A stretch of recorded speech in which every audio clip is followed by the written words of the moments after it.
तो बच्चों आज हम करेंगे नेक्स्ट वाला सवाल और ये द्विघात समीकरण का आखिरी सवाल है। इसके बाद हमारी द्विघात समीकरण पूरी हो जाएगी। ये हमारा लास्ट सवाल है इसका। इसमें हमें कहा है कि एक आयताकार मैदान की लंबाई में 2 मीटर की कमी और चौड़ाई में 2 मीटर की वृद्धि कर दी जाए तो उसका क्षेत्रफल 10 मीटर वर्ग बढ़ जाता है, परंतु यदि उसकी लंबाई में 2 मीटर की वृद्धि और चौड़ाई में 3 मीटर की कमी कर दी जाए तो उसका क्षेत्रफल 45 वर्ग मीटर कम हो जाता है। तो मैदान की लंबाई और चौड़ाई ज्ञात कीजिए। सबसे पहले मैं इस सवाल को सोल्व करने के लिए इसकी लंबाई चौड़ाई हमारी x और y मान लेंगे। माना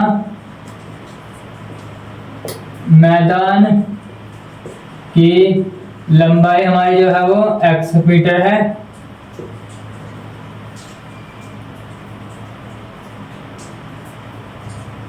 और मैदान की चौड़ाई जो हमारी वो है y मीटर। सबसे पहले हमने इसकी मैदान की लंबाई हमने x मान ली, चौड़ाई हमने y मान ली। और अब करेंगे तो जब हमने इसकी लंबाई हमने x मानी, चौड़ाई हमने y मानी है, तो इसका क्षेत्रफल क्या होगा? इसका क्षेत्रफल हमारा होगा, तो मैदान का क्षेत्रफल x और y के हिसाब से जो बनेगा हमारा xy मीटर वर्ग बनेगा। जब मैदान का क्षेत्रफल बनेगा तो xy वर्ग मीटर बनेगा। अब देखते हैं इसमें क्या कह रहा है कि मैदान की लंबाई में 2 मीटर की कमी। मैदान की जो लंबाई है x, इसमें 2 मीटर की तो कमी और मैदान की जो चौड़ाई है उसमें 2 मीटर की वृद्धि कर दी। इसकी लंबाई में 2 मीटर की तो कमी कर दी, ये x-2 कर दी हमने, लंबाई में इसमें 2 कम कर दिए, 2 मीटर कमी कर दी, चौड़ाई में 2 मीटर की वृद्धि कर दी, यानी y में हमने 2 मीटर की वृद्धि कर दी। 2 इसमें ऐड कर दिया तो अब क्या होगा? वृद्धि कर दी जाए तो उसका क्षेत्रफल 10 मीटर वर्ग बढ़ जाता है, यानी कि जो x और y इसका क्षेत्रफल था ये वाला, इसमें हमारा क्या हो जाता है? इसमें 10 मीटर वर्ग बढ़ जाता है, यानी इसके में 10 ऐड कर देंगे। हमारी ये वाली एक इक्वेशन बन गई है।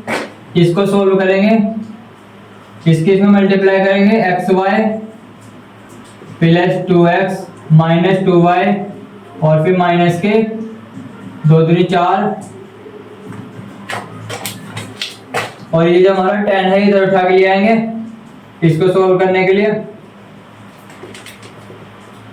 इसको x y को इधर रहने देंगे, इसको 10 को इधर ले आएंगे तो -10 हो जाएगा हमारा x y। इधर हमारे इक्वल टू x y रह गया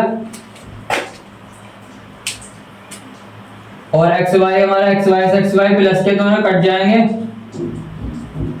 और ये हमारा बचेगा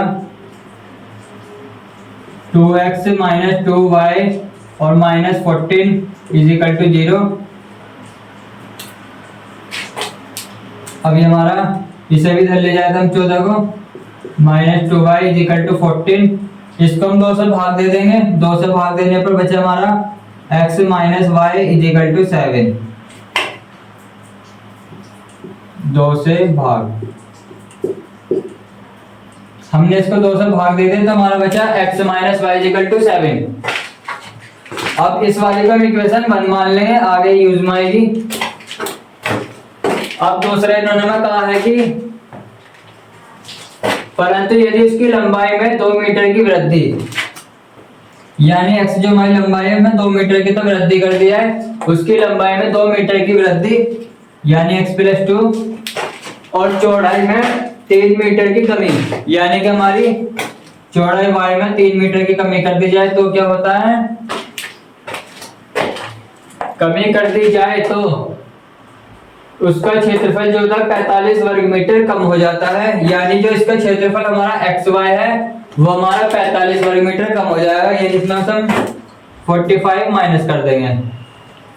अब इसको भी सिंप्लीफाई करेंगे और थोड़ा सा x की मल्टीप्लाई कर देंगे, xy माइनस 3x, ये हमारा प्लस के 2y और ये प्लस माइनस माइनस 2 के 6 इसमें भी हम 45 को इधर उठा के लाएंगे, प्लस 45 हो जाएगा इधर आ गया, ये एक्स वाई हमारा इधर रह गया।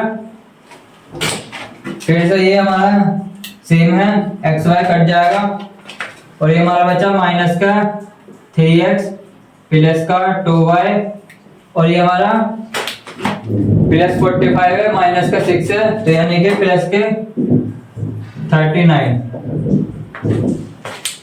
Is equal to 0। अब इस वाले को हम माइनस का 3x plus 2y is equal to minus 39, ये हमारा 39 जो है प्लस के इधर जाकर माइनस में हो जाएगा।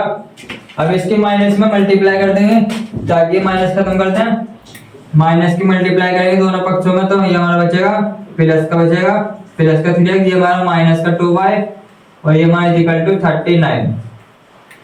एक हमारी ये आगे हमारी इक्वेशन 2, ये हमारे पहले समीकरण आ गई, हमारे दूसरे समीकरण आ गए। अब हमारी एक्स वाई में एक समीकरण ये रही, एक्स वाई में दूसरी समीकरण हमारी ये रही।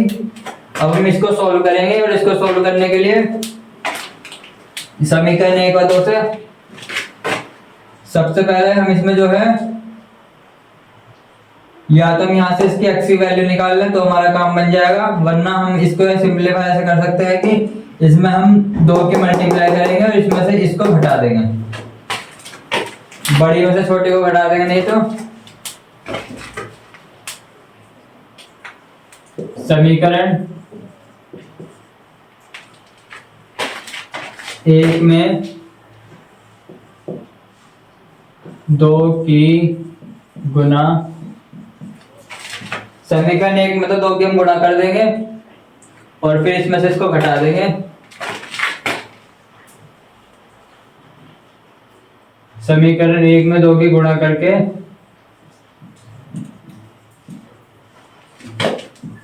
2 में से 1 को घटाया। इसमें हमने समीकरण 1 में 2 की गुणा करी और 2 में से 1 को घटाया, इस वाली में से हम इसको घटाएंगे क्योंकि ये वाली हमारी बड़ी है। सबसे पहला समीकरण 2 में तो हमें कुछ करना नहीं है, पहले इस वाली को उतारेंगे, 3x minus 2y is equal to 39। अब समीकरण 1 में 2 की हम गुणा करेंगे, ये हमारे समीकरण 1, इसमें 2 की मल्टीप्लाई करें 2x और माइनस के y, तो यानी कि माइनस का 2y इज इक्वल टू 7 दूनी 14। अब इसमें से हम इसको घटाएंगे, ये हमारा माइनस को जाएगा, हमारा प्लस को जाएगा, हमारा माइनस को जाएगा और इसमें देखो हम क्या आएगा, ये हमारा बचा 3 में से 2 गए तो हमारा 1 बचेगा प्लस का, ये हमारा माइनस का 2y है प्लस का 2y है, ये कैंसिल हो जाएगा, कट जाएगा और इज इक्वल टू, और ये हमारा जो है 39 माइनस 14, 39 में 14 गए तो 4 गए तो 35 और ये हमारा 25। x की वैल्यू यहाँ पे हमारी आ गई है 25। ये हमारे x की वैल्यू में 25 मिल गई है। अब हम y की वैल्यू निकालेंगे, तो समीकरण 1 में वैल्यू रख देंगे, y की वैल्यू हमारी आराम से निकल जाएगी। समीकरण 1 में x का मान रखने पर, समीकरण 1 में x का मान रखेंगे तो x minus Y is equal to 7, x की value 25 minus Y is equal to 7 और इसको y को इधर उठा के ले जाएंगे 25, इधर 7 को तो इधर उठा के ले आएंगे हम, माइनस 7 हो जाएगा, y को इधर उठा के ले जाएंगे प्लस हो जाएगा, तो हमारा बचेगा 25 माइनस 7 18 और y की वैल्यू हमारी 18। एक हमारी x की वैल्यू होगी, y की वैल्यू हमारी 18 आ गई। तो यानी कि हमारी मैदान की जो लंबाई है हमारी x है और चौड़ाई हमारी 18 है। लिख देंगे मैदान की लंबाई जो है हमारी वो है 25 मीटर और मैदान की चौड़ाई हमारी है 18 मीटर। और ये हमारे आंसर हैं। तो इसी के साथ में हमारा आज ये द्विघात समीकरण का चैप्टर हमारा पूरा हुआ। अगर आपको इस वाले चैप्टर में कोई भी कमी आई हो, कोई भी मैं आपको समझ में आया हो, कोई भी दिक्कत परेशानी हो, आप हमारा कमेंट बॉक्स में सवाल भेज सकते हैं और मैं उसको सोल्व करूंगा।